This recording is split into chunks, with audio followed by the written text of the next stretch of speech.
박정희 대통령이 핵개발에 나선 시점은 1972년이었다. 나는 1년 뒤에 이를 알게 되어 상부에 보고했고, 미국 정부는 한국 정부에 조심스럽게 핵개발 중단을 요구했다. 이것은 1970년대에 미국 CIA 한국지부 총책임자이자 이후 주한 미국 대사였던 도널드 그레그와의 인터뷰 내용이다. 그렇다. 우리 대한민국은 1972년부터 핵개발을 비밀리에 추진해왔던 것이었다. 당시의 김종필 국무총리는 그때를 회상하며 박정희 대통령이 다음과 같은 말을 했다고 증언했다. 미군이 언제 떠날지 모르는데 원자폭탄을 연구해보자. 핵무기 개발하다가 미군이 방해해서 못 만들면 그 이후라도 언제든지 만들 수 있는 수준의 기술을 우리가 갖춰놔야 되지 않겠나? 이러한 박정희 대통령의 발언은 국제정세가 한국의 불리한 방향으로 흘러간 것에서 기인했을 것이다. 당시 1970년대는 닉슨 독트린으로 주한미군이 철수하고 중국이 유엔에 가입한 데다가 북한의 군사적 위협은 지속 강화되던 시기였다. 특히나 합의되지 않은 주한미군의 갑작스러운 철수는 분명히 박정희 대통령에게 엄청난 위협으로 다가왔을 것이다. 1972년 핵무장을 위해 한국 정부는 당시 미국과 핵 확산에 대한 이견이 있었던 프랑스에 접근했다. 72년에는 최영섭 과학기술처 장관이, 73년에는 김종필 총리가 방불 했으며 뒤인 1975년 프랑스의 국영 원자력 기업과의 재처리 기술 공급 계약이 체결되면서 박정희 정권의 핵개발은 성공을 눈앞에 두었다. 이 계약이 실행되었다면 연간 약 20kg의 플루토늄 추출이 가능했다고 한다. 3kg의 플루토늄으로 20킬로톤의 핵폭탄 한 발을 생산할 수 있었기 때문에 한 해에 약 6발의 핵탄두를 만들 수 있었던 것이다. 동시에 박정희의 특명으로 외국에 나가 있는 우수한 한국인 과학자들이 귀국하였고, 오원철 수석은 캐나다를 방문해 플루토늄 추출이 용이한 캔두 원자로의 도입을 진행했다. 참고로 한국보다 먼저 캔두 원자로를 도입한 인도와 파키스탄은 결국 핵무장에 성공했다. 또한 한국은 이 시기 나이키 허큘리스 미사일의 도입과 국산화를 진행하였다. 즉 박정희 대통령은 프랑스에서는 재처리 시설, 캐나다에서 중수로, 미국에서 발사체 기술을 확보해 핵무장 체계를 단번에 구축하려는 계획을 가지고 있었다.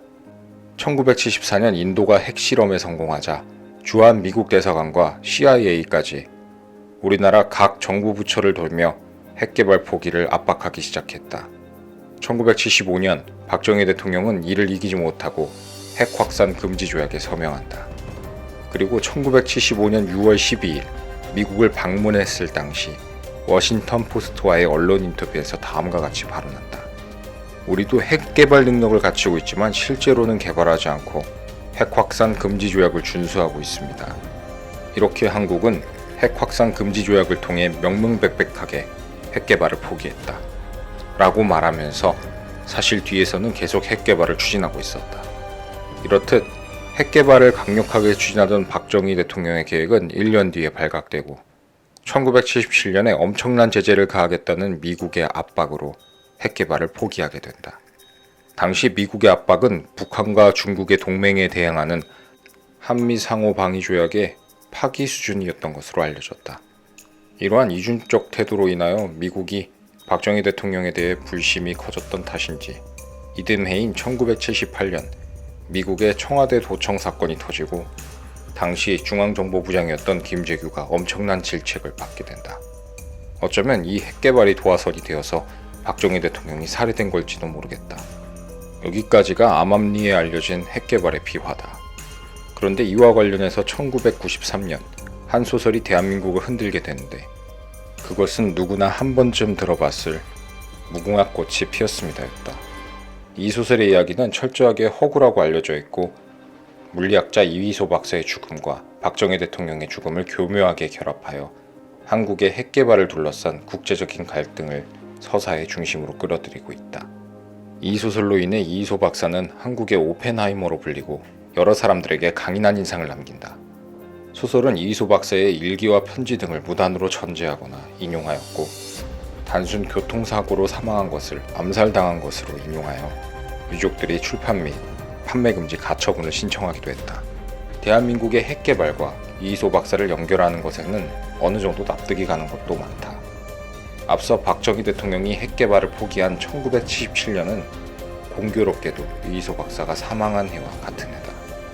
또한 박정희 대통령이 이희소 박사 사후에 국민훈장 동백장을 수여하는 것도 이상했다. 이러한 사실들을 봐도 알 수 있듯이 당시 박정희 대통령도 이희소 박사를 몰랐을 리가 없다. 이희소 박사는 1935년 1월 1일 지금으로서도 엘리트 집안인 의사 집안에서 태어났다. 1947년 서울대 부속국민학교를 졸업하고 경기중학교에 진학했으나 1950년에 한국전쟁이 발발하여 충청남도 공주시 아버지의 고향으로 피난을 갔다. 전쟁 중에 중학교를 마치고 검정고시를 치러 서울대 화학공학과에 수석 입학했다. 당시 서울대는 부산의 가건물로 옮겨와 수업을 들을 수 있었다.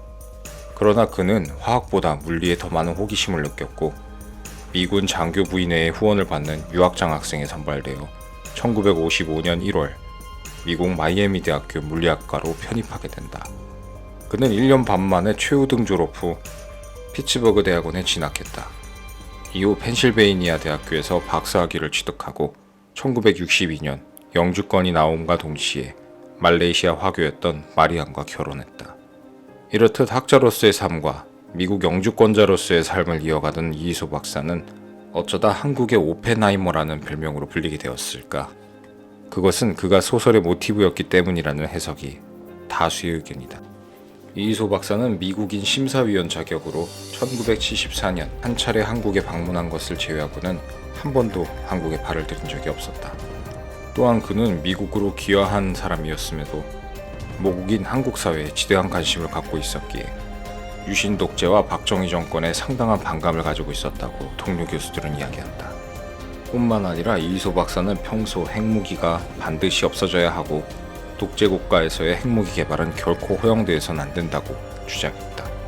그의 부인조차도 그는 핵 개발과는 아무런 관련이 없으며 그의 사망은 단순히 트럭에 의한 교통사고였다고 분노했다. 실제로 당시 사건 파일을 보면 사고를 낸 트럭은 니은자로 꺾인 상태에서 이 박사와 추돌했기 때문에 어떠한 통제력을 가진 채로 사고를 낸 것이 아니었다고 한다. 이처럼 이희소 박사의 사망 사건은 암살 사건이 아니라고들 얘기한다. 그러나 여기서 명확하게 종결된다면 미스터리 사건이 아닐 것이다. 이미 별세한 이동훈 전 외무부 장관의 회고록에 따르면 이희소 박사가 단 한 차례 한국을 방문한 바로 그 1974년 9월에 박정희 대통령은 이희소 박사를 만났다고 한다. 그리고 60만 대군으로 이 박사를 지켜주겠다고 말했다고 한다. 과연 박정희 전 대통령은 어떤 이유로 이희소 박사를 지켜준다고 얘기했던 것일까? 이외에 한국물리학회가 추천했다고 하더라도 그가 귀화한 미국인임에도 박정희 대통령으로부터 국민훈장, 동백장을 수여받은 것 또한 석연치 않다. 과연 박정희 대통령과 이희소 박사는 아무런 관련이 없었던 것일까?